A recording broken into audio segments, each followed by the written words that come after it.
গোসল করানোর সময় ওই রুহটা কাঁপতে থাকে, তখন তাকে গরম গরম একেবারে গরম গরম পানি দিয়ে তাকে গোসল করানো হয়।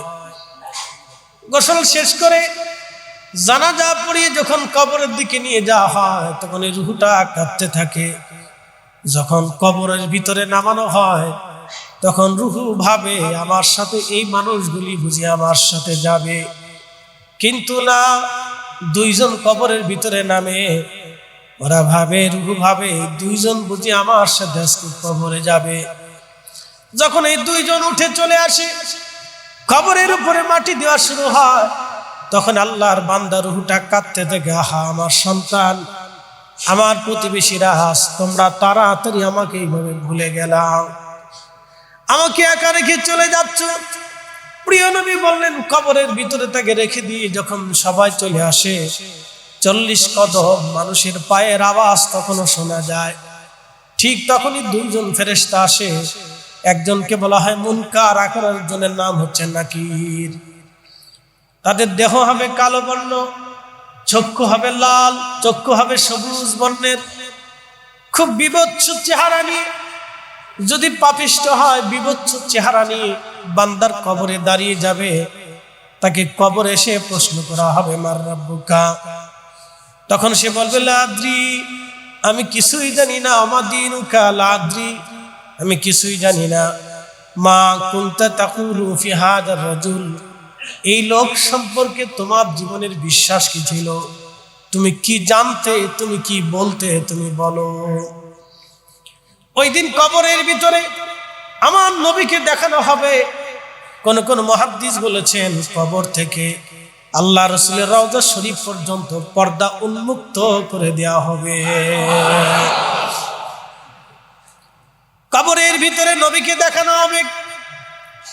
এই জন্য নবীকে দেখানোর পরেও সে লোক বলবে, লা আদ্রি, আমি কিছুই জানি না। আল্লাহর আকাশ থেকে আওয়াজ আসবে, আমার রব বলবে, আমার এ বান্দা, তার কবরটাকে জাহান্নামের টুকরা বানিয়ে দাও, তার কবর জাহান্নামের দরজা খুলে দাও, তার পায়ে আগুনের বেড়ি পরিয়ে দাও। তার কবরে আযাব শুরু হয়ে যাবে, কঠিন। তাকে সিজ্জিনের ভিতরে ফেলে দেওয়া হবে, বড় কঠিন জায়গা, বড় কঠিন আযাবের জায়গা। তখন আর আপন কেউ নাই, কেউ আর আপন হলো না। এরপরে যদি বান্দা নেককার হয়, আল্লাহর নবী বললেন, নেককার হওয়ার পরে প্রশ্ন করা হবে, মার রাব্বুকা, আমার আল্লাহ তার প্রশ্নটাকে সহজ করে দিবেন। মুনকার নেকিরের চেহারাটাকে আমার রব, আমার আল্লাহ পাক একেবারে নরম করে দিবেন। সুন্দর চেহারা নিয়ে তারা আল্লাহর বান্দার সামনে দাঁড়িয়ে যাবে। দাঁড়ায় আজ আল্লাহর বান্দাকে জিজ্ঞেস করবে, আমার রাব্বুকা, তোমার রব কে? বলে, রাব্বি আল্লাহ, আমার রব হলো আমার আল্লাহ। আমার দীনুকা, তোমার দিন কি? বলবে, আমার দিন আমার ইসলাম। মা কুনতা তাকুলু ফি হাযার রাজুল, এই লোক সম্পর্কে তুমি কি বলতে? বলে, হাযার রাজুল সাইয়্যিদুনা নবিয়ুনা মুহাম্মাদুর রাসূলুল্লাহ সাল্লাল্লাহু আলাইহি ওয়াসাল্লাম। সেই দিন যারা নেককার, তারা আল্লাহ রাসূলকে দেখতে পারবে, নবী সামনাসামনি থাকবে, নবীকে দেখা যাবে সেই দিন। আহা, এই জন্য পৃথিবীর অনেক বড় বড় বুজুর্গরা খুশি থাকতেন, দুনিয়াতে দেখা পাইলাম না, কিন্তু কবরে দেখা হবে। দুনিয়াতে পাইলাম না, কিন্তু কবরে পেয়ে যাব। মৃত্যুটাকে আল্লাহর নেককার বান্দারা মৃত্যুটাকে তারা উপহার মনে করে থাকে, যে আমার রবের পক্ষ থেকে আমার জন্য এটা উপহার। দুনিয়ার জঞ্জাল ছেড়ে দিয়ে আল্লাহর সান্নিধ্যে, আল্লাহর জিম্মায় আমি চলে যাচ্ছি, আমার আর কোনো চিন্তা নাই।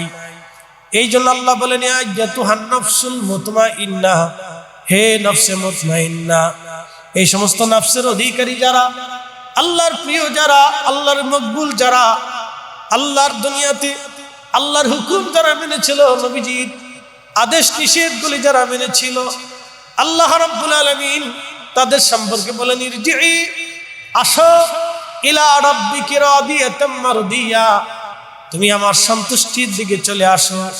আমার আল্লাহ বললেন, ফাদখুলি ফি ইবাদি ওয়াদখুলি জান্নাতি, এই জন্য আল্লাহর নবী হাদিসে কারীমার ভিতরে বলেন, ইন্নামাল কবরু রাউযাতুম মিন রিয়াজিল জান্নাহ। কারো কারো কবর থেকে আল্লাহ বেহেশতের বাগানে পরিণত করে দেয়। সুবহানাল্লাহ বিহামদি। কারো কারো কবরকে আল্লাহ বেহেশতের বাগানে পরিণত করে দেয়। এরপর আল্লাহ রাসূল বলেন, হুফরাতুম হুফারুম মিনান নার। কারো কারো কবরটাকে আল্লাহ জাহান্নামের টুকরা বানিয়ে দেয়, জাহান্নামের অংশ বানিয়ে দেওয়া হয়। ভাই আমার, এই জন্য তিনটা প্রশ্নের জবাব আমরা দিতে পারবো কিনা, এই ফিকির, এই চিন্তা যদি আমাদের অন্তরের মধ্যে থাকে, তাহলে এই মানুষ কখনো গুনাহ করতে পারে না, এই মানুষ কখনো অন্যায় করতে পারে না। এই জন্য কবর অবশ্যই আমাদের জীবনে আসবে। নবীজি বলতেন, আমার উম্মতেরা তোমরা কবরের পাশে দাঁড়াও, কবরের পাশে দাঁড়াও, কবরের পাশে যাও। নাহাইতুকুম আন জিয়ারাতিল কবুর, কবর জিয়ারত তোমাদেরকে নিষেধ করতাম। আলা ফুজুরহা, তোমরা কবর জিয়ারত করো, বেশি বেশি করে কবরের পাশে যাও। কবরের পাশে গেলে দুইটা উপকার হবে। এক নম্বর, আপনার দিল পাথরের মতো শক্ত হলো, মোমের মতো নরম হয়ে আসবে। দুই নম্বর, কবরের পাশে দাঁড়াইলে আখিরাতের কথাগুলি মনে হয়ে আসবে। আল্লাহ রাসূল প্রত্যেক রাত্রিবেলা জান্নাতুল বাকিতে যাইতেন। যারা মদিনাতুল মুনাওয়ারায় গিয়েছেন, রওজা শরীফ থেকে যেখানে, এখানেই নবীজির হুজরা মোবারক ছিল। এইটাই নবীজির হুজরা মোবারক। এই হুজরা মোবারক থেকে জান্নাতুল বাকি একেবারে বেশি দূরে না, 5 মিনিট হাঁটলেই জান্নাতুল বাকিতে যাওয়া যায়। এই জান্নাতুল বাকিতে নবী চলে যাইতেন। প্রত্যেক রাত্রিবেলা যে নবী দাঁড়াইতেন, সাহাবীদের কবরের পাশে দাঁড়ায়া নবী দোয়া করতেন। আল্লাহ রাসূল কবরের পাশে দাঁড়াইতেন, দাঁড়ায়া সাহাবীদের জন্য নবীজি দোয়া করতেন। যদি রাত্রিবেলা যান তাহলে আপনার জন্য অনেক ভালো, কারণ রাত্রিবেলা নীরবে নিভৃতে নির্জনে কবরের পাশে যখন দাঁড়াবেন, তখন আপনার দিল পাথরের মতো শক্ত হলো মোমের মতো নরম হয়ে যাবে। রাত্রিবেলা কেউ যদি কবরের পাশে দাঁড়ায়, তার দিল পাথর যদি থাকে মোমের মতো নরম হয়ে যাবে। তার দিল যদি পাথর হয় মোমের মতো নরম হবে। এই জন্য পূর্বপুরুষদের কবর মাঝে মধ্যে জিয়ারত করবেন, পূর্বপুরুষদের কবর মাঝে মধ্যে দাঁড়াবেন, বাবা মার কবরের পাশে মাঝে মধ্যে দাঁড়াবেন। দাদা দাদি যদি মারা যায় তাহলে তাদের কবরের পাশে দাঁড়াবেন, কবরের পাশে দাঁড়ায় সালাম দিবেন। তারা আপনার সালাম শোনে এবং তারা সালামের জবাব দেয়। যখন আপনি দোয়া করবেন তখন তারা দোয়াগুলি পায়। দোয়া পাওয়ার পরে তারা আপনার জন্য দোয়া করে, তারা খুশি হয়ে যায়। প্রিয় উপস্থিতি, এই অন্তর্বর্তী সময় দুনিয়ার থেকে হাসর পর্যন্ত কবরে আপনাকে অবস্থান করতে হবে। এটাকে বলা হয় আলমে বারজাক, বারজাকের জিন্দেগি। এই জীবনের সফর শেষ হয়ে যাওয়ার পরে আমরা কবরের সফরের জন্য সবাই ধাবিত হচ্ছি। কবরের সফর যখন শেষ হবে, আমরা হাসরের ময়দানের সফরের জন্য দাঁড়িয়ে যাব। হাসরের মাঠ যখন শেষ হয়ে যাবে, আমরা ফুলসিরাতের সফরের জন্য প্রস্তুতি নেব। ফুলসিরাতের সফর শেষ হয়ে যাওয়ার পরে আমাদের আসবে জান্নাতের সফর। যে সফর সম্পর্কে আল্লাহ বললেন, সেই জান্নাত খালিদিনা ফিহা আবাদা, চিরদিন, যার শুরু হবে আর কোনো দিন শেষ হবে না, যার শুরু হবে আর কোনো দিন শেষ হবে না। এর অর্থ হচ্ছে পৃথিবী মানব জীবনটাই আপনার জীবনের জন্য শেষ না। দুনিয়াটা হচ্ছে মহাকালের মহাসফরের জন্য আপনার দুনিয়ার জিন্দেগির প্রস্তুতি। দুনিয়াটার জিন্দেগির মানে জিন্দেগির কোনো শেষ না। দুনিয়াতে আল্লাহ পাঠিয়েছেন আপনাকে আখিরাতের জিন্দেগির প্রস্তুতি নেওয়ার জন্য। আপনি আখিরাতের জন্য কি পাঠাচ্ছেন? আপনি কি পাঠাইতেছেন আখিরাতের জন্য? এই জন্য আল্লাহ বলেন, আল হাকুমুত তাকাসুর, মানুষ প্রাচুর্যের মোহে পড়ে। দুনিয়ার স্বর্ণ পাওয়ার পরে মানুষের চোখ দিল উজালা হয়ে যায়। দুনিয়ার সুন্দর প্রাসাদ বানানোর পরে মানুষের দিল উজালা হয়ে যায়। দুনিয়ার অনেক টাকার মালিক হয়ে যাওয়ার পরে মানুষের দিল উজালা হয়ে যায়। দুনিয়ার ক্ষমতা পাওয়ার পরে মানুষের দিল উজালা হয়ে যায়। ভালো একটা চাকরি পাওয়ার পরে, ব্যবসায় ভালো লাভ হলে মানুষের দিল উজালা হয়ে যায়। অর্থকরী টাকা আসলে সবারই দিল উজালা হয়ে যায়, আপনার আমার সবার দিল উজালা হয়। আল্লাহকুমুত তাকাসুর, প্রাচুর্যের মোহে পড়ে তারা আমি আল্লাহকে ভুলে যায়। হাত্তা যুরতুমুল মাকাবির, কিন্তু কবর পর্যন্ত সময়, এই কবর পর্যন্ত মানুষ দুনিয়ার মোহে পড়ে থাকে, এই কবর পর্যন্ত মানুষ দুনিয়ার মোহে পড়ে থাকে, এই কবর পর্যন্ত মানুষ দুনিয়ার মোহে পড়ে থাকে। এই জন্য কবরের জিন্দেগির জন্য আপনার প্রস্তুতি কি? ওই সময় আপনি অনেক বড় আফসোস করবেন, আহা সন্তানের জন্য দুনিয়া রেখে আসলাম কিন্তু সন্তান আমাকে ভুলে গেল, মেয়েদের জন্য দুনিয়া রেখে আসলাম কিন্তু তারা আমাকে ভুলে গেল। এই জন্য কবরের জিন্দেগির, আখিরাতের জিন্দেগির জন্য আমাদেরকে নেক কাজ পাঠাইতে হবে, শুধু নেক পাঠাইতে হবে, শুধু আমল পাঠাইতে হবে। সময়টাকে আপনি গুরুত্ব দেন, দুনিয়ার সময়টাকে আপনি গুরুত্ব দেন, যেটা চলে যাবে আর কোনো দিন আপনার জীবনে ফিরে আসবে না। পৃথিবী ভেঙে গেলেও না, আকাশ পড়ে গেলেও না, সাগর শুকিয়ে গেলে ওই সময় আপনি আর কোনোদিন পাবেন না। এই জন্য দুনিয়ার জীবন থেকে সময় আল্লাহর কাছে ব্যয় করে যান, আখিরাতের নাজাতের জন্য, মুক্তির জন্য সময়টাকে ব্যয় করে যান। এই জন্য বড় বড় বুজুর্গদের জীবনীর ভিতরে আসছে, তারা সময়টাকে মূল্যহীন রাখতেন না। বিশ্ববিখ্যাত ইমামরা যারা ছিলেন, বড় বড় উলামা ফুদালা বুজুর্গানে দিন যারা ছিলেন, সারা রাত আল্লাহর ইবাদতে কাটিয়ে দিতেন। যখনই সময় পাইতেন তখনই নামাজে দাঁড়িয়ে যাইতেন, যখনই সময় পাইতেন তখনই আল্লাহ জিকিরে বসে যাইতেন, যখনই সময় আসতো তখনই কোরআন পড়তে থাকতেন, যখনই সময় আসতো তখনই দুরূদ পড়তে থাকতেন। সুযোগ আসলেই তাসবিহ তাহলিলের মধ্যে ডুবে যাইতেন, জিকিরে ফিকিরের ভিতরে ডুবে যাইতেন, নেক কাজের জন্য ডুবে যাইতেন। সুযোগ আসলেই নেকের মধ্যে তারা ডুবে যাইতেন। এই জন্য কবরের জিন্দেগির জন্য আমাদের দুনিয়ার জীবন হলো প্রস্তুতির জীবন। দুনিয়ার জীবন মানে এখানেই কোনো শেষ না, এই জীবন হচ্ছে আখিরাতের জিন্দেগির জন্য আপনার প্রস্তুতির জায়গা। এখান থেকে আপনাকে প্রস্তুতি নিয়ে তারপরে যেতে হবে। আল্লাহ বললেন, ইয়া আইয়ুহাল্লাযীনা আমানু তাকুল্লাহ, হে ঈমানদার আমি আল্লাহকে ভয় করো, হাক্কা তুকাতিহি, ভয় করার মতো ভয় করো। ওয়ালা তামুতুন্না, তুমি মৃত্যু নিও না, ওয়ালা তামুতুন্না, তুমি মৃত্যু নিও না, ইল্লা ওয়া আনতুম মুসলিমুন, মুসলমান না হয়ে, মুসলিম না হয়ে, মুসলিম না হয়ে পরিপূর্ণ পরিপূর্ণ আমি রবের কুদরতি কদমে সারেন্ডার না করে মুসলিম। আসলামতু লিরাব্বিল আলামিন, মুসলিম কাকে বলে? আসলামতু লিরাব্বিল আলামিন, তার জীবনের সবকিছুই রাহিলিল্লাহ, আল্লাহর জন্য, যিনি সবকিছু আল্লাহর কুদরতি কদমে যিনি সারেন্ডার করে দেন তাকে মুসলমান বলা হয়। তুমি মুসলমান হয়ে তারপরে কবরে আসো, মুসলমান হয়ে তারপরে কবরে আসো, মুসলমান হয়ে তারপরে কবরে আসো, মুসলমান হয়ে তারপরে কবরে আসো, মুসলমান হয়ে তারপরে কবরে আসো। সবাই আপনাকে ভুলে যাবে, কেউ মনে রাখবে না। পাশেই গোরস্থান, হাসনাবাদের গোরস্থান আছে, ইকুরিয়ার গোরস্থান আছে। 100 বছর আগে যারা কবরে দেয়া হলো, যাই দেখেন তার কবরের পাশে দাঁড়ানোর মতো কেউ নাই।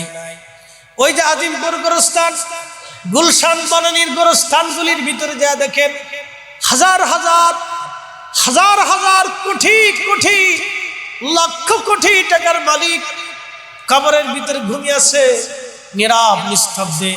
কবরের পাশে আজকে দাঁড়ানোর মতো আর কেউ নাই, কবরের পাশে দাঁড়ানোর মতো আর কেউ নাই। হাজার হাজার কোটি কোটি টাকার মালিক, লক্ষ কোটি টাকার মালিক ছিলেন, লক্ষ কোটি বিলিয়নিয়র মিলিয়নিয়ররা ছিল কবরের ভিতরে ঘুমানো। কবরের পাশে দাঁড়ানোর মতো আজকে কেউ নাই, আজকে তার কেউ নাই, তার পক্ষে হাত তোলার মতো আজকে কেউ নাই, তার জন্য দোয়া করার মতো আজকে কেউ নাই। এই জন্য কবর এটা প্রকাশ্য দৃশ্যমান আল্লাহর দেখানো রাস্তা। তুমি দেখো, কবরের পাশে দাঁড়াও, এই জন্য আল্লাহ রাসূল বললেন, তোমরা কবরের পাশে দাঁড়াও, কবরের পাশে যাও, কবরের পাশে তোমরা দাঁড়াও। আল্লাহর নবী বললেন, রব্বুল আলামিন বান্দার রূহখানা আল্লাহর কাছে নিয়ে চলে যান। নিয়ে যাওয়ার সময় ফেরেশতারা যদি নেককার হয়, তার রূহখানা নিয়ে যাওয়ার সময় জান্নাতের পোশাক পরাইয়া সুন্দর সুঘ্রাণ মাখাইয়া যখন আসমানের দিকে নিয়ে যায়, তখন আমার আল্লাহর ফেরেশতারা দেখে তামাম আসমান ভরে সুগন্ধ ছড়িয়ে যায়। ফেরেশতারা জিজ্ঞেস করে, হে মালাকুল মউত, তুমি কার রূহ নিয়ে যাও? বলে, অমুকের বেটা অমুক, বড় পরহেজগার, তার সুঘ্রাণ তাকে আহলান সাহলান দিলাম, আল্লাহর আসমানে তাকে নিয়ে যাওয়া হয়। যখন আসমানে নিয়ে যাওয়া হয়, তখন আমার রবের পক্ষ থেকে আওয়াজ আসে, হে আমার বান্দাকে নিয়ে যাও, তার কবরে তার কবরের ভিতরে নিয়ে যাও, তার কবরটাকে জান্নাতের বাগান বানায় দাও। আমি আল্লাহ তার উপরে আজকে খুশি হয়ে গেছি। বলেন সুবহানাল্লাহ।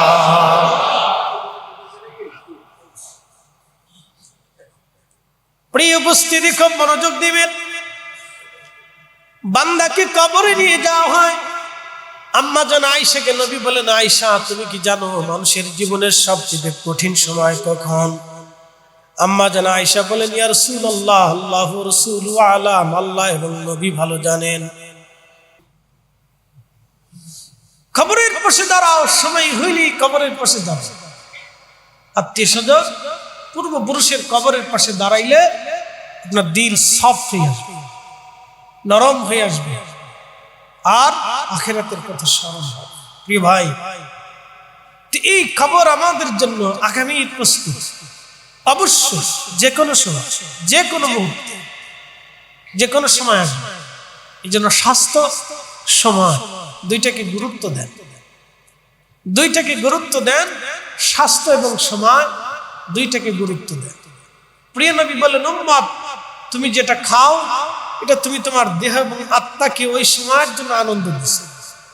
তুমি যে পোশাকটা পরো, এটাও তুমি তোমার দেহ এবং স্বাস্থ্যকে ওই সময়ের জন্য আনন্দ দিয়েছো। তুমি যেটা আল্লাহর রাস্তায় দান করছো, এই সম্পদটা তোমার আখিরাতের জন্য মজুদ রেখে গেলে, বাদ বাকি যা ছেড়ে আসবে, এখানে তোমার আর নাম থাকবে। এই যে বাংলাদেশ দেখতেছেন, বাংলাদেশ যেহেতু একটা নাম, এই দেশটার নাম এখন হয়েছে 1971 নামটার জন্ম হয়েছে। তার আগে পশ্চিম পাকিস্তান, পূর্ব পাকিস্তান, তার আগে ছিল ব্রিটিশদের শাসনে, ব্রিটিশদের ভূমির আওতার ভিতরে ছিল। তার আগে নবাবীদের ছিল, তার আগে মুঘলদের ছিল, তার আগে শের, ওই যে লক্ষণ সেন, মনে আছেন আপনাদের? লক্ষণ সেন তার হাতে ছিল। এরপর ইখতিয়ার উদ্দিন মোহাম্মদ মুখতিয়ার খিলজি, তুরস্কের এই বীর যোদ্ধা, এক ধাক্কা দিয়ে 17 জন নিয়ে ঝটিকা আক্রমণে লক্ষণ সেনকে বিতাড়িত করে সেন বংশের রাজত্ব শেষে খিলজি বংশের উদ্ভব হলো। কত রাজ বংশ গেল আর আসলো, কত রাজা বাদশা গেল আর আসলো, কিন্তু জমিন তো সেটাই পড়ে গেছে। জমিন তো সেটাই, সেই পাহাড় তো ওইভাবেই দাঁড়িয়েছে। সূর্য আকাশে উঠতেছে, বৃষ্টি এখনো নামে, পদ্মা, মেঘনা, যমুনা নদী এখনো প্রবাহিত হচ্ছে। বঙ্গোপসাগর আল্লাহর দেওয়া নিয়মতান্ত্রিক অনুযায়ী তার জমার ভাটা ঠিক আসতেছে, কিন্তু বহু যাবে, বহু আসবে। এর ভিতরে আমাদের প্রস্তুতি হবে আখিরাতের জন্য। এখন আপনাকে বাংলাদেশের প্রধানমন্ত্রী বানাই, আপনি কি সুস্থতা চান না প্রধানমন্ত্রিত্ব চান? আপনার কাছে কি মনে হবে, ওই লোকটা কি প্রধানমন্ত্রিত্ব চাবে? সে বলবো আমার সুস্থতার দরকার। যে লোক ক্যান্সারে আক্রান্ত হয়েছে, তাকে জিজ্ঞেস করেন আপনি কি দুনিয়ার সাম্রাজ্য চান না ক্যান্সার থেকে মুক্ত হতে চান? সে বলবে আমার সাম্রাজ্যের দরকার নেই, আমি ক্যান্সার থেকে, অসুস্থতা থেকে সুস্থ হতে চাই। সুস্থতা আল্লাহর পক্ষ থেকে একটা নিয়ামত, কিন্তু মানুষে তার যথোপযুক্ত ব্যবহার করে না এবং শুকরিয়াও আদায় করে না।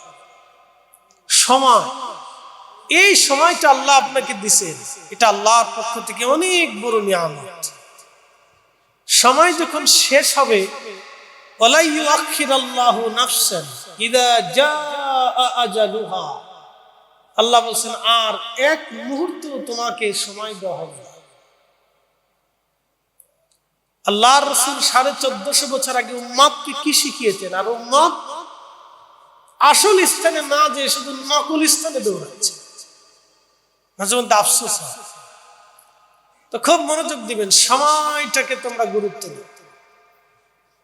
এই জন্য পৃথিবীর যত বুজুর্গ আছে দেখবে, তারা ফরজ সময়ের পরে অতিরিক্ত সময়টাকে নওয়াফিল, অতিরিক্ত ইবাদতে কাটাইতে। কিন্তু দুঃখের বিষয়ে নওয়াফিল ইবাদতটাকে আমরা বেদাতে ফতোয়া দিয়ে পরিণত করে দিয়েছি। অনেক বড় উন্নতের ঘাটতি। এই নওয়াফিল অতিরিক্ত ইবাদত থেকে আমরা বেদাত ফতোয়া দিয়ে বন্ধ করে দিয়েছি। আপনি যখন এগুলির থেকে মানুষদেরকে অব্যাহতি দিবেন, তখন শয়তান সুযোগ পাবে। ইবাদত থেকে কোনো অব্যাহতি নেই। কোরআন তেলাওয়াত করতে মন চাইছে করেন, ঘরে বসে করবেন করেন, 10 জন নিয়ে করবেন করেন, বাড়িতে করবেন করেন, জিকিরে বসছেন করতে থাকেন, দাঁড়ায় করবেন করেন অসুবিধা, বসে করবেন করেন অসুবিধা, একা একা করবেন অসুবিধা, দোয়া করবেন করেন, একা একা করবেন কোনো সমস্যা নেই, জামাতের সাথে করবেন কোনো সমস্যা নেই। এই কম্বলের তুলা বাঁচতে বাঁচতে কম্বল শেষ হয়ে গেছে, কম্বলের জাম শেষ হয়ে গেছে। খুব মনোযোগ দিন। যে কথা বলছিলাম যে এই সময় পার করার পরে আমাদের জীবনে আর একটা সময় আসবে, এটার নাম হচ্ছে আলমে বারজাখ, কবরের জিন্দেগি। এখন প্রশ্ন, সেই কবরের জীবনের জন্য আমি কি সামানা, কি সম্পদ, কি জিনিস আমি জোগাড় করেছি যে সেই সময়ের জন্য আমি আল্লাহর কাছে পেশ করবো যে আল্লাহ আমি এটা নিয়ে আসছি। এখানে তো আল্লাহ অর্থনৈতিক কোনো বিষয়ে, স্বাস্থ্যের কোনো বিষয়ে, দুনিয়ার খ্যাতির কোনো বিষয়ে, সার্টিফিকেটের কোনো বিষয়ে, মেধার জ্ঞানের বিষয়ে তো আল্লাহ প্রশ্ন করবে। 3টা প্রশ্ন হবে, মা রাব্বুকা ওয়া মা দীনুকা মা কুনতা তাকুলু ফি হাদার রাজুল। 3টা প্রশ্ন, আর কিচ্ছু জিজ্ঞাসা করা হবে। এখন প্রশ্ন, আমি এবং আপনি এই 3টা প্রশ্নের জন্য আমাদের প্রস্তুতি কি আছে? এই অবস্থায় যদি আমি ইন্তেকাল করি, কালকে এক ভিডিওতে দেখলাম জানাজা পড়ানোর অবস্থায় ইমাম সালাম ফেরানোর পরেই মারা গেছে। বক্তব্য দেওয়ার সময় আমাদের বহু বক্তারা বক্তব্য দিতে যেয়ে মারা গেছে, বহু কারি কোরআন তেলাওয়াত করতে করতে মারা গেছে, বহু ইমাম সেজদার ভিতরে পড়ে, বহু মুসল্লি সেজদায় পড়ছে আর উঠতে পারে মারা গেছে, বহু হাজি হজে যাবেন যাওয়ার আগে মারা গেছে, বহু হাজি হজে গেছেন কাবায় যাওয়ার পরে মারা গেছে। তাহলে এটার নিশ্চয়তা কি আছে? কোন নিশ্চয়। এখন প্রশ্ন, আমরা সেই কবরের জন্য কি সম্পদ জোগাড় করছি? এই এক প্রশ্নের উত্তর যদি আপনি খুঁজেন তাহলে আমার আর ওয়াজ লাগবে। আপনি নিজেই এর উত্তর খুঁজে নিতে পারবেন। শুধু একটি প্রশ্ন জীবনে করবেন যে আগামী মুহূর্তে এখন যদি আমি জুমার সময় মারা যাই, তাহলে রাত 10টার আগেই আমার ফায়সালা হবে। এই আজকের জুমার সময় যদি আমি মারা যাই, তাহলে রাত 10টার আগেই, অথবা সর্বোপরি অনেক দূরে যার বাড়ি, তেতুলিয়াতে, টেকনাফে, অথবা সুন্দরবনের কোনাতে, অথবা কুয়াকাটাতে, সর্বোচ্চ দূরত্বের কথাই বললাম। যেই দূরত্বগুলিতে যার বাড়ি আছে ঢাকার থেকে, তাকে নিতে নিতে হয়তো রাত হয়ে যাবে। রাতটা হয়তো কাটানো হবে সকাল 10টা-11টার ভিতরেই তার জানাজা কিন্তু হয়ে যাবে। তাহলে সময় কতটুকু? আপনি আজকের জুমা থেকে, আজকে 1টা থেকে আপনি টাইম হিসাব করেন, আগামীকালের 1টা পর্যন্ত 24 ঘন্টা শেষ হয়ে যাবে। এই সময়ের ভিতরে আপনাকে এমন এক অনন্ত পথের যাত্রী হিসেবে আপনাকে দিয়ে দেওয়া হবে, সঙ্গে কেউ যাবে না, কেউ নেই, কেউ নেই। যে বন্ধুর জন্য আপনি অন্যায় করেছিলেন সে আপনার কবরে দেওয়ার পরে সে বিড়ি টানবে। যে সন্তানদের জন্য আপনি সুদ খেয়েছিলেন, ঘুষ খেয়েছিলেন, অন্যায় করেছিলেন, সেই সন্তানরা 3 দিন পরে ভুলে যাবে। মনে রাখবেন, চিরসত্য। এই জন্য আল্লাহর কোরআনের আয়াত আল্লাহ বলেছেন, ইয়া আইয়ুহাল্লাযীনা আমানু, হে ঈমানদার, লা তুলহিকুম আমওয়ালুকুম ওয়ালা আওলাদুকুম আন যিকরিল্লাহ। সন্তান এবং সম্পদের মোহে পড়ে তোমরা আমাকে ভুলে যেও। সন্তান এবং সম্পদের মোহে পড়ে তোমরা আমার জিকির, আমার স্মরণ থেকে তোমরা বিচ্যুত হইও না, ভুলে যেও না, সরে যেও না। ওয়া ইয়াফআল যালিকা ফাউলাইকা হুমুল খাসিরুন, ফাউলাইকা হুমুল খাসিরুন। কি সর্বনাশের কথা আল্লাহ বলেন। যদি এহেন কাজ তুমি করো, ফাউলাইকা হুমুল খাসিরুন, তুমি এমন ক্ষতিগ্রস্ত হবে, মহা ক্ষতি তোমার জীবনে বয়ে আনবে, যে ক্ষতি আর পোষানো সম্ভব হয়। এই জন্য মাকবারা, কবরের জিন্দেগি বড় কঠিন। সাইয়েদুনা উসমান জিন্নুরাইন 2 নূরের অধিকারী ছিলেন। তার ব্যবহারে, তার ভদ্রচিততায়, তার কাজে, তার কর্মে, তার নিষ্ঠা, তার আমানতদারিতায়, তার ইবাদতে, তার বুজুর্গিতে, তার দানশীলতায়, তার জিন্দেগির সবকিছু দেখে আল্লাহর নবী এতটাই মহব্বত করতেন। একটা কন্যা শাদী দিলেন। উসমান বলি, ইয়া রাসূলুল্লাহ, এই কন্যা তো আল্লাহ আমার কাছ থেকে নিয়ে চলে গেল। নবী বলেন, আমার আরেকটা কন্যা আছে, তুমি তাকেও গ্রহণ করে নাও, আমি তোমাকেই পছন্দ করি। আসতে বললেন কেন? বুঝেন, রসুলের কন্যা, 2 জন নূর কন্যা রসুল তার সাথে ইচ্ছা করে, পছন্দ করে বিবাহ দিয়েছে। এই জন্য তাকে জিন্নুরাইন বলা হয়, 2 নূরের অধিকারী বলা হয়। যিনি দুনিয়ার স্থানে মসজিদে নববীতে নবীজির সামনে বসে নবী ঘোষণা দিয়েছেন, উসমান ফিল জান্নাতি, আমার উসমান দুনিয়ার থেকে বেহেশতের সুসংবাদ পেয়েছে।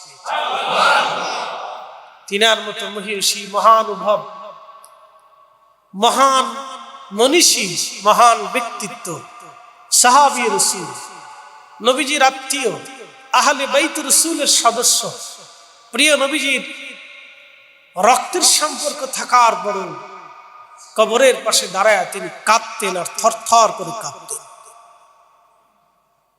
সাহাবে কেরাম জিজ্ঞেস করলেন, ইয়া আমিরাল মুমিনিন, আপনি জান্নাত জাহান্নামের কথা শোনার পরে কাঁদেন না, কিন্তু কবর দেখলে কাঁদেন।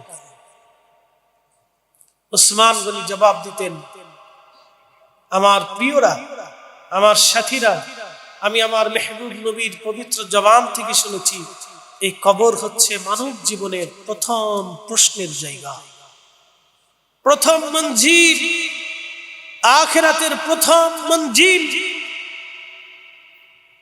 আমাদের ভাষায় বলা হয় ইমিগ্রেশন সেন্টার, প্রথম মঞ্জিল। এখানে আমাকে জিজ্ঞাসা করা হবে, যদি উত্তর উসমান দিতে না পারে তাহলে উসমানের আখিরাত কঠিন হয়ে যাবে। আমি ভয়ে কাঁদি, আমি কি এখানের উত্তর দিতে পারবো? বুঝতে পারতেছেন তারা আখিরাতের ব্যাপারে কতটা সতর্ক ছিল। আমার দায়িত্ব হচ্ছে আপনাকে জানানো, আমার সুন্দর ভাষা দিয়ে, আমার তৃতীয় জবান দিয়ে আপনাদেরকে আমি কথা বলে শোনাই। আমার থেকে অনেক বড় বড় আলেম দেশে আছে, আমাকে বছরের পর বছর ধরে পড়ানোর মতো যোগ্যতা বড় বড় আলিম মুহাদ্দিস আমার এই জমিনে আছে, কিন্তু আপনাদের সামনে দাঁড়া করাইছেন আল্লাহ।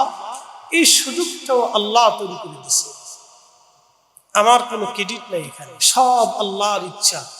আল্লাহ আমাকে দিয়ে এইখানে দাঁড়া করি রসুলের কথাগুলি, আল্লাহর কালামের কথাগুলি মানুষদেরকে শোনানোর মতো আমাকে আল্লাহ সুযোগ করে দিয়েছে, আমাকে তৌফিক দিয়েছেন, আমার কণ্ঠ দিয়েছেন, আমার মেধা দিয়েছেন। এই জন্য আমি সাজিয়ে গুছিয়ে সুন্দর করে বলতে পারি।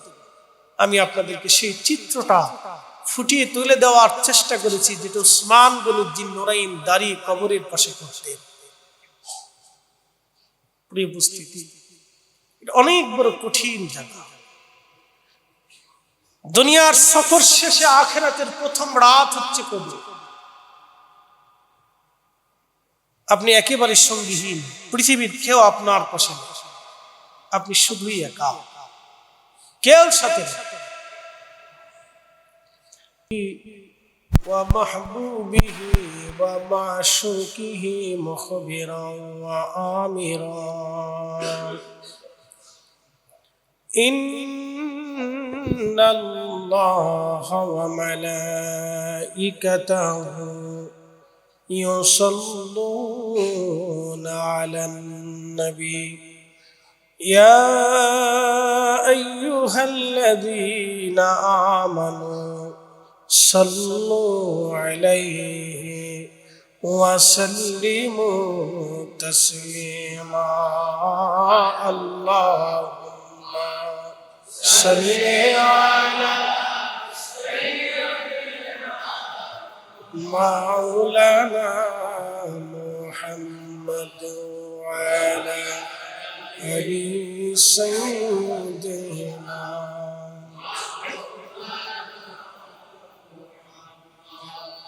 তুমি আল্লাহর প্যারা হাবিব,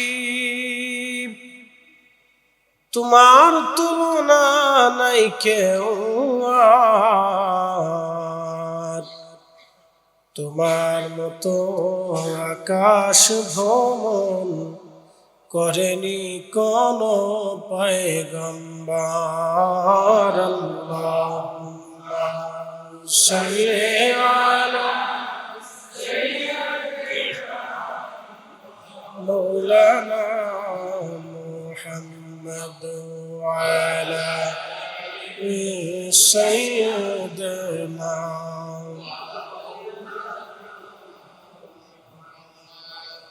বাড়ি বাড়ি করো রে মন, এ বাড়ি ঘর তোমার না,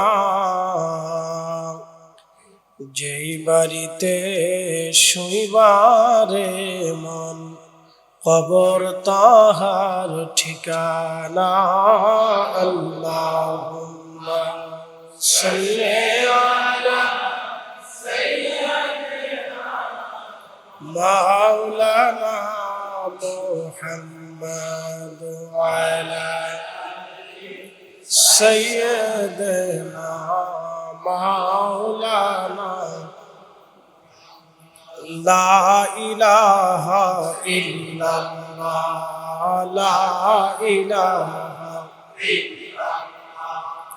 লা ইলাহা ইল্লাল্লাহ লা ইলাহা। এ কালেমা যে পড়বে অন্ধ কলব না রবে, নূরেতে নূর বয়ে যায় নূর মুহাম্মদ সাল্লাল্লাহু লা ইলাহা লা ইলাহা ইল্লাল্লাহ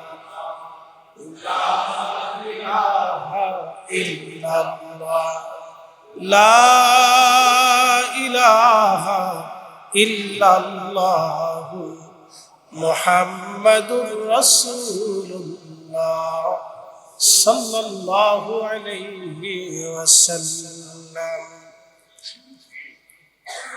কালিমাতুশ শুকর সে রবের আসমানে, যিনি অনেক মানুষের ভিড়ে পবিত্র জুমাতে আল্লাহ মঞ্জুর করেছেন, সেজন্য আল্লাহর আসমানে আমরা শুকরিয়া আদায় করে বলি আলহামদুলিল্লাহ। শুকরিয়া করি সে রবের আসমানে, যিনি শ্রেষ্ঠতম নবী, সর্বকালের সর্বশ্রেষ্ঠ মহামানব, ইমামুল মুরসালিন, রাহমাতুল লিল আলামিন, সাইয়্যিদুল কাউনাইন ওয়াস সাকালাইন, হাবিবুল্লাহ, সাহেবে মাকামে মাহমুদ, সাহেবে হাউজে কাউসার, আল্লাহর সৃষ্টির শ্রেষ্ঠ তিনি আল্লাহর প্যারা মেহবুবের অনুসারী হিসেবে আল্লাহ আপনাকে আমাকে পছন্দ করেছেন, মঞ্জুর করেছেন। সেই জন্য আল্লাহর আসমানে আমরা একসাথে শুকরিয়া আদায় করে বলি আলহামদুলিল্লাহ। প্রিয় উপস্থিতি, মহাগ্রন্থ পবিত্র কোরআনুল কারীম থেকে দুটি আয়াত আপনাদের সামনে উপস্থাপন করেছি। আলোচ্য বিষয়ের উপরে আল্লাহ আলোচনা করার তৌফিক নসিব করুন। পৃথিবীতে আমরা যেই জগতে বসবাস করি, এই জীবনের পরে আমাদের সমাগত আগত খুব আরেকটা জীবন খুব কাছাকাছি। সেই জীবনের নাম কোরআনুল কারীমের ভাষায় বারজাখ। এই বারজাখটাকে বলা হয় মধ্যবর্তী একটা সময়, একটা ক্লান্তি লগ্ন কিছু সময়ের একটা সময়টাকে বারজাখ বলা হয়। কোরআনের অপর আয়াতের ভাষায় যেটাকে বলা হয় হাত্তা যুরতুমুল মাকাবির, কবর বলা হয়। প্রিয় উপস্থিতি, আমাদের এই জীবনের সফর শেষে আমাদেরকে আরেকটা জীবনে পদার্পণ করতে হবে। এটার নাম হচ্ছে বারজাখ, কবরের জীবন। তো তারই ধারাবাহিক কিছু আলোচনা, আমাদের এই জীবনের উপরে কিছু আলোচনা আমাদের শুনতে হবে। আমরা আহলুস সুন্নাত ওয়াল জামাতের বিশ্বাসে, এই ধারাতে যারা বিশ্বাসী, আমাদের বিশ্বাস হচ্ছে কবরের জিন্দেগি সত্য, সেখানে কিয়ামত সংঘটিত হওয়ার আগ পর্যন্ত এখানে অবস্থান করতে হবে, সেটাও সত্য।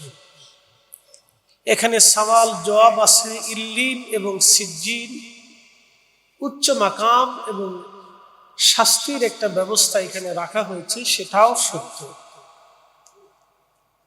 তো এর উপরে ধারাবাহিক সংক্ষিপ্ত সময়ের ভিতরে কিছু আলোচনা। তো আমাদের এই দুনিয়ার সফর শেষে আমরা একটা জীবনের দিকে ধাবিত হচ্ছি সবাই। যত বয়স হচ্ছে, বয়স কিন্তু বাড়ে না, এটা কমে যায়। আল্লাহ রাসূল বলছেন, মানুষকে আল্লাহ দুইটা নিয়ামত দিছে, কিন্তু এই দুইটা নিয়ামতকে মানুষ যথোপযুক্ত ব্যবহার করে না, এবং এই দুইটা নিয়ামতকে মানুষ তার শুকর আদায় করে। একটা হচ্ছে স্বাস্থ্য, মনে রেখেন, সুনান তিরমিজির হাদিস। একটা হচ্ছে স্বাস্থ্য, আর একটা হচ্ছে সময়। মুসলমানদের কাছে এই দুইটা জিনিসের কোনো গুরুত্ব নাই। আপনি দেখেন, এই বলাটা ঠিক না, তারপরেও বলি, উন্নত বিশ্ব যাদেরকে আমরা বলি, ইউরোপিয়ান পশ্চিমা যে সভ্যতা, আমরা সভ্যতার কথা বলে থাকি, তারা দেখবেন সময় এবং স্বাস্থ্যকে বিরাট গুরুত্ব দেয়।